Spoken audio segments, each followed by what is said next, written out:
Assalamualaikum dan selamat sejahtera. Terima kasih kerana sudah menonton. Seperti biasa, saya berada di sekitar kawasan Stadium Bukit Jalil. Baru saja selesai menjalankan sesi keluar peluh dan kita dalam keadaan yang suasana yang kurang menentu ataupun keadaan yang kita pun tak tahu apa akan berlaku minggu depan, bulan depan, malah sehari dua ke hadapan pun kadang-kadang kita tak dapat nak pastikan apakah kemungkinan yang akan berlaku, terutama sekali dengan perkembangan terkini dalam negara. Namun saya suka untuk mengingatkan diri saya sendiri bahawa walau apa pun berlaku, ada 3 perkara yang kita perlu ingat. Ada iaitu pertama sekali, 3 perkara ni sebenarnya lebih kepada apa yang kita boleh buat dalam situasi yang kita hadapi. Ada perkara dalam kategori pertama adalah perkara yang dalam disebut circle of concern atau dalam lingkungan perkara-perkara yang mungkin mempengaruhi atau memberi kesan kepada kita, circle of concern. Jadi sekiranya sesuatu tu tidak jatuh dalam kategori circle of concern, saya kira kita tak perlu buang banyak tenaga untuk fokus kepada benda tersebut. Now, di dalam circle of concern atau sesuatu yang memberi kesan kepada kita, bahagian yang kedua lebih menjerumus kepada perkara-perkara yang kita boleh influence ataupun kita boleh memberikan sedikit pengaruh kepadanya. Contohnya seperti keadaan semasa, ada perkara yang memang beri kesan kepada kita, tapi dalam pada perkara itu ada lagi subset dia yang menjurus kepada perkara yang mungkin kita boleh pengaruh. Contohnya persekitaran kita tapi tidak melibatkan diri kita secara langsung.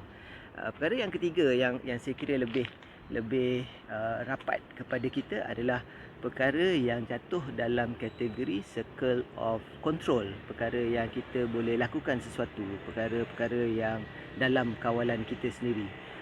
Saya ambil sebagai contoh ketiga-tiga kategori ini. Yang pertama tadi, circle of concern, seperti mana kita berhadapan dengan suasana pandemik ni. Ini adalah sesuatu yang terkesan pada diri kita.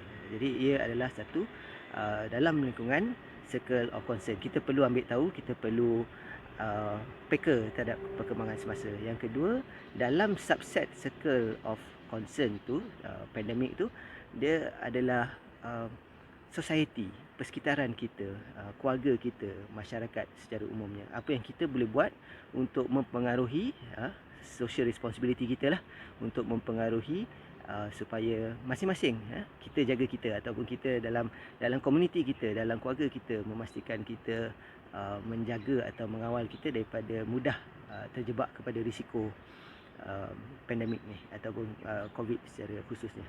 Jadi yang dalam subset itu lebih mendalam adalah dalam kawalan kita, apa yang kita sendiri boleh buat.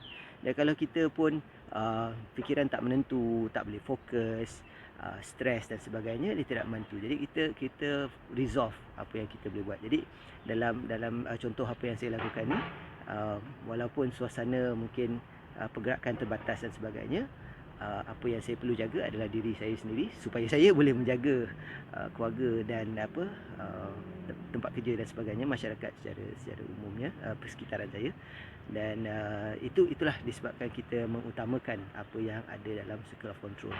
Jadi ini pun dia terlibat dalam apa yang saya selalu sebut sebagai ikigai. Apa yang kita lakukan tu adalah bukan sekadar untuk diri kita, tapi tanggungjawab kita kepada persekitaran, masyarakat, keluarga khususnya. Jadi fokus kepada 3 perkara ni.